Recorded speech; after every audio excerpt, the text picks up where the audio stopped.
Inside Bharat में एक बार फिर से आपका स्वागत है। आज हम बैठे हैं एक ऐसे मेधावी छात्रा के साथ जिन्होंने अभी अभी जेपीएससी क्रैक करके टॉप रैंक प्राप्त किया है। आइए उनसे बात करके उनकी इस जर्नी को समझने की कोशिश करते हैं। उनके साथ किनका किनका साथ रहा, किस तरह से उन्होंने ये सफलता हासिल की। नमस्कार गायत्री, स्वागत है थैंक यू आपका। So much sir. Thank you so much sir. आप अपना थोड़ा परिचय दें हमारे दर्शकों को। हाँ सर, मैं इसी गांव की हूँ, दातू गांव की हूँ। और मैं पढ़ाई के लिए नवोदय गई थी, जवाहर नवोदय विद्यालय। तो उसके बाद फिर वहाँ से पढ़ाई करने के बाद मुझे पता चला एशियन यूनिवर्सिटी फॉर वुमेन के बारे में। जो हमारे प्रिंसिपल से, उन्होंने मुझे मोटिवेट किया कि तुम वहाँ अप्लाई करो। मैं अप्लाई की, 100% स्कॉलरशिप के साथ सिलेक्शन हुआ। तो मैं वहाँ गई अपने बैचलर्स डिग्री को कंप्लीट करने के लिए। फिर वहाँ कहाँ से किया? एशियन यूनिवर्सिटी फॉर वुमेन है, चिटागोंग, बांग्लादेश में। तो थोड़ा डर रही थी उतना दूर जाने में, फिर बट पापा लोग सब लोग सपोर्ट किए कि कुछ नहीं, बस चले जाओ आराम से। तो वहाँ पे बहुत अच्छा एनवायरनमेंट मिला, बहुत क्वालिटी एजुकेशन था और बहुत कुछ सीखने को मिला। फिर वहाँ के बाद फिर जब मैं कंप्लीट की तो वहीं पे मुझे जॉब करने का भी अवसर मिला, बांग्लादेश में ही। तो मैं 1 साल का जॉब एक्सपीरियंस रहा वहाँ पे। उसके बाद फिर मैं ऑक्सफोर्ड के लिए अप्लाई की। क्या जॉब किया था आपने वहाँ? वहाँ पे मैं टीचिंग असिस्टेंट के रूप में थी। प्रोफेसर्स को सपोर्ट करती थी टीचिंग असिस्टेंट में। तो मेरा मतलब कि मैं एक सेटअप की थी एक पूरे मैथ सेंटर को। तो बेसिकली जो वीक स्टूडेंट्स थे वो कॉलेज में, वो लोग मेरे साथ आते थे और मैं उन लोग को सपोर्ट करती थी एकेडमिक वाइज। तो ये जो आप कह रही है ये सेटअप, ये क्या आपका इनिशिएटिव था या ये मेरा इनिशिएटिव ये था मैं सर। समझना चाहता हाँ सर, ये मैथ सेंटर सेटअप मेरा इनिशिएटिव था और बहुत मज़ा आया वहाँ काम करने में। हाँ, बट उसके बाद फिर मुझे एक बहुत अच्छी अपॉर्चुनिटी मिली यूनिवर्सिटी ऑफ ऑक्सफोर्ड में। फुल स्कॉलरशिप के साथ मेरा सिलेक्शन हुआ वहाँ पे एनवायरमेंटल चेंज एंड मैनेजमेंट पढ़ने के लिए। तो ये जो आप बता रही हैं ऑक्सफोर्ड का ये आइडिया, ये आपके पास कहाँ तक ये सूचना पहुँची, कैसे पहुँची? तो वो यूनिवर्सिटी बहुत इंटरनेशनल था, बांग्लादेश वाली यूनिवर्सिटी। तो वहाँ पे स्टूडेंट बहुत सारे जगह में जा चुके थे। मैं खुद ही इंटर्नशिप के लिए बहुत सारे देश में गई थी। जैसे अमेरिका में 2 साल का एक्सपीरियंस रहा, 2 महीने का। उसके बाद फिर हांगकांग में था, मलेशिया वगैरह। तो फिर ऐसे मतलब इंटरनेशनल एक्सपोजर से पता चल गया। तो मुझे लगा था कि मुझे एक टॉप यूनिवर्सिटी में अप्लाई करना है और मैं सबसे टॉप में ऑक्सफोर्ड को ही रखी थी। और बहुत खुशनसीब हूँ कि 100% स्कॉलरशिप के साथ सिलेक्शन हुआ था वहाँ पे। तो 2016-17 में मैं ऑक्सफोर्ड में थी और जब 18 में मैं वापस आई ऑक्सफोर्ड से, तो आईआईटी बॉम्बे में मुझे जॉब ऑफ़र मिला as a researcher kind of. मैं आपको एक बार रोकना चाहूँगा, ये जानना चाहूँगा कि चूँकि आजकल ऑनलाइन का बहुत सोच है, तो ये सारी चीज़ें आपकी ऑफलाइन थी या ऑनलाइन थी, ये मेरे दर्शकों को बताइए आप। ये सारी चीज़ें मेरी ऑफलाइन थी। तो मैं इंग्लैंड में थी 2 साल लगभग। और मैं बांग्लादेश में थी 4 साल और 1 साल जॉब के लिए, मतलब 4-5 साल मैं वहाँ पे थी बांग्लादेश में। और उसके बाद फिर वहाँ से फिर मैं बॉम्बे आई। तो मैं बॉम्बे में, आईआईटी बॉम्बे में थी उस समय कोविड के पहले था। तो थैंकफुली मैं कैंपस के अंदर ही थी। और उसके बाद वहाँ से रिसर्च करने के बाद फिर मुझे मतलब कहीं ना कहीं एक सिविल सर्विस था बैक ऑफ द माइंड। पापा ही बोल रहे थे कि बेटा एक बार ट्राई कर लो। तो फिर मैं सोची कि चलो जॉब क्विट करते हैं और कोशिश करते हैं, एक बार ट्राई करते हैं। और बस वहीं से जर्नी शुरू हुआ सर। तो आज मैं बहुत खुश नसीब हूँ कि आज रैंक 1 आया जेपीएससी में। तो ये पूरी जर्नी में मैंने जो एक बात देखी है कि आप एक कदम आगे रही हैं, आपने जानकारी इकट्ठा की है। ये कैसे पॉसिबल हुआ? ये क्या आपके परिवार का सहयोग मिला या आपने खुद से ये सारी चीज़ें, जानकारी इकट्ठा करने के लिए प्रयास किया? टीचर्स लोग का बहुत सपोर्ट रहा। फॉर एग्जांपल जैसे कि मैं बांग्लादेश जा रही थी, तो मेरे नवोदय के जो प्रिंसिपल थे उन्होंने बोला कि सावित्री तुम बांग्लादेश के लिए अप्लाई करो। तो मैं एग्ज़ाम देने के लिए गई वहाँ पे, तो फिर हो गया। उसी तरीके से टीचर मुझे बोले कि सावित्री तुम ऑक्सफोर्ड के लिए अप्लाई करो। तो फिर मैं बोली कि ठीक है अप्लाई कर देती हूँ, क्या है अप्लाई करने में। तो अप्लाई कर दी और हो गया। एक्सपेक्ट नहीं की थी, बट बहुत मतलब मेरे लिए बहुत बड़ा मतलब बहुत खुश नसीब हूँ कि मेरा हो गया था वहाँ पे। उसके बाद फिर ऑक्सफोर्ड में जब थी तो वहाँ से एक आईआईटी बॉम्बे से एक पूरी की पूरी टीम गई थी रिसर्च के लिए। तो उनसे मेरा कांटेक्ट में रहा। तो मैं बोली कि एक्चुअली मैम मैं आपसे कांटेक्ट में रहना चाहती हूँ और मैं बस मुंबई घूमने के लिए गई थी। तो मैम बोली क्यों नहीं तुम बॉम्बे में आओ और एक प्रेजेंटेशन दो।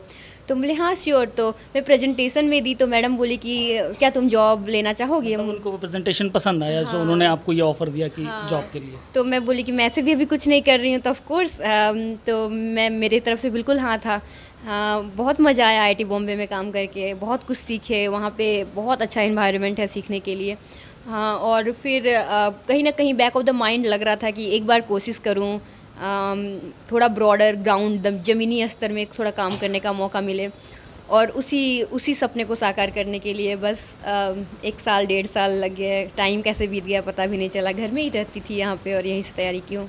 तो अभी आप पिछले 1.5 साल से आप बोकारो ही में हैं। 1.5 साल से बोकारो में हूँ। तो ये जो आपका अनुभव देश विदेश का है, इसको हमारे साथ कैसे साझा करिएगा? आई थिंक बहुत कुछ सीखने को मिलता है, बहुत कुछ सीखने को मिलता है, बहुत सारे कल्चर के बारे में पता चलता है। पता चलता है कि हम लोग कभी-कभी बहुत संकीर्ण विचारधारा में, जब छोटे स्तर में रहते हैं तो बहुत संकीर्ण हमारी विचारधारा हो जाती है, तो और कभी-कभी बहुत भेदभाव करने लगते हैं, हिंदू मुस्लिम करने लगते हैं। बांग्लादेश जाने के पहले मुझे लगता था कितना हम लोग हिंदू मुस्लिम करते हैं, और कितना हम लोग मतलब कि संकीर्णता के साथ जुड़े हुए हैं। वो जो आप खबरों में देखती होंगी कि वहाँ पे क्या हो रहा है, उसका प्रभाव दिमाग हाँ, में। और जब वहाँ जाके देखी तो बोले कि ये लोग कितने अच्छे हैं, लाइक ये लोग मतलब कि कोई अंतर नहीं है हम लोग में और ये दूसरी लोग फैमिली वहाँ आपको लगी हाँ, ऐसा? हाँ, तो लगा कि मेरा तो दूसरा होम है वो, मतलब दूसरा घर है वो मेरा। और फिर ऐसे ही जब इंग्लैंड गई तो लगता था कि पता नहीं विदेशी लोग हैं, कैसे लोग होंगे, तो इंग्लैंड में भी, और वहाँ पे तो और अच्छे लोग मिले, लाइक हर जगह इतने अच्छे लोग मिले, और सबसे जुड़ती गई तो मतलब कि इतना ब्रॉड बना ली थी कि वो मुझे हेल्प किया मेंस का एग्जामिनेशन लिखने में। वो अनुभव आपके साथ रहा इस पूरे क्रम इंटरव्यू में कि कैसे लिखना है मुझे, कैसे अपने आप को प्रेजेंट करना है, और चीज़ें थोड़ी और अच्छे गहराई से समझ में आने लगी, जो शायद मैं अभी घर में रहती तो उतनी अच्छी तरीके से नहीं समझ पाती चीज़ों को। तो आपका कहने का मतलब अगर आप बोकारो में ही रह रही होती तो तैयारी जो कर रही होती, उसमें वो सोच को लाना इतना सोच को आसान लाना नहीं। मुश्किल होता। एग्जैक्टली सर, जो आपने बोला वो सही। क्या आप अपने नए आने वाले बच्चों को क्या आप बताना चाहिए? बांग्लादेश गई, आप इंग्लैंड गई, ये सबको नहीं मिलता है, तो उनको ये ब्रॉड माइंड लाने के लिए क्या करना चाहिए, क्या शिक्षा देनी? सर थैंकफुली अभी ऑनलाइन हो गया है ना सर, जो ऑनलाइन हो गया है कि हम लोग को पूरे देश दुनिया से कनेक्ट कर दिया है। तो इवन दो मैं यूपीएससी का तैयारी घर से कर रही थी, मुझे कभी नहीं लगा कि मैं दुनिया से कटी हुई हूँ, क्योंकि सब कुछ से जुड़ा हुआ रहता है। तो कहीं ना कहीं पेरेंट्स को सपोर्ट करना चाहिए, कि मतलब कहीं ना कहीं पेरेंट्स को एक सपोर्टिंग हैंड प्रोवाइड करना चाहिए, और बच्चे को सोच बहुत ऊपर रखना चाहिए कि हाँ मैं कुछ कर सकता है, कुछ करना है। जब वो आग रहेगी ना सर तो हो जाता है। आप अपने माता पिता, अपनी दादी और अपनी बहनों को कितना सहयोग मानती हैं? बहुत ज़्यादा सहयोग है, बहुत सारे लोगों का सहयोग है, पूरे गांव वालों का, पूरे शिक्षकों का, सबका। मतलब कोई एक नाम गिनवाना बहुत मुश्किल होगा अभी मेरे लिए। मम्मी हमेशा खाना खाने में लेट हो जाता था, तो हर बार ऊपर खाना ये खा लो वो खा लो। दादी हमेशा कि एखन ना उठले, कखन उठबे, जल्दी उठ। और हाँ, तो हमेशा दादी उधर पिंच करते रहती है। और फिर पापा भी हमेशा से कभी भी फाइनेंशियल, कभी भी मुझे कभी नहीं लगा कि मैं मतलब लोअर इनकम फैमिली से बिलोंग करती हूँ, कभी भी किसी चीज़ का कमी महसूस नहीं होने दिए पापा। तो बहनों का हमेशा सपोर्ट रहा है। बहुत लंबा जर्नी हो जाता है सर, 1.5 साल तक अपने आप को लॉक कर देना और फिर पढ़ाई करना। तो उस केस में मैं बाहर भी नहीं निकलती थी, बहुत सारे लोगों को पता भी नहीं था कि मैं धातु में अंदर मतलब आप इंग्लैंड में ही हैं, ये लोग सोचते बैठे लोग को लग रहा था कि मैं शायद दिल्ली में हूँ, बम्बई में हूँ, कहीं हूँ, लेकिन धातु में नहीं हूँ। तो बहुत सारे लोग जानते थे, जो यहाँ आते थे जानते थे, लेकिन मैं बाहर नहीं जाती थी तो लोग जान नहीं पाते थे। तो उस केस में थोड़ा धैर्य रखना पड़ता है, क्योंकि एग्ज़ाम ही मतलब पिछले साल प्रीलिम्स हुआ था, इस बार मेंस हुआ है, तो एग्ज़ाम का प्रोसेस ही 1 ईयर है और प्रिपरेशन 1 ईयर लग जाता है। कम से कम 2 साल तो हाथ में रखना पड़ता है। तो धैर्य बहुत चाहिए होता है इसके लिए, परसीवियरेंस बहुत ज़्यादा चाहिए होता है। इस दौरान, पढ़ाई के दौरान में आप अपने आप को एंटरटेन करने के लिए क्या करती थी? मैं कभी कभी बैडमिंटन खेलती थी। फिर मेरे मम्मी पापा बैडमिंटन खेलने नहीं जानते, मैं कोशिश करती थी कि वो लोग जाने। तो बस उससे छोटी बहन आती थी तो उसके साथ खेलती थी, और मूवीज़ कभी कभी देख लिया करती थी, और सोती बहुत थी। वो भी ज़रूरी था अपने माइंड को फ्रेश करने के लिए, तो वो सारे कार्य तो स्लीप के साथ मैंने कोई कॉम्प्रोमाइज़ नहीं किया। 8 घंटे 9 घंटे पूरे पक्के चाहिए। हाँ। नींद पूरी लेकर के भी आप पूरी लेकर। पढ़ाई अपना कर लेती थी। तो मतलब ये आपका क्या रूटीन होता था?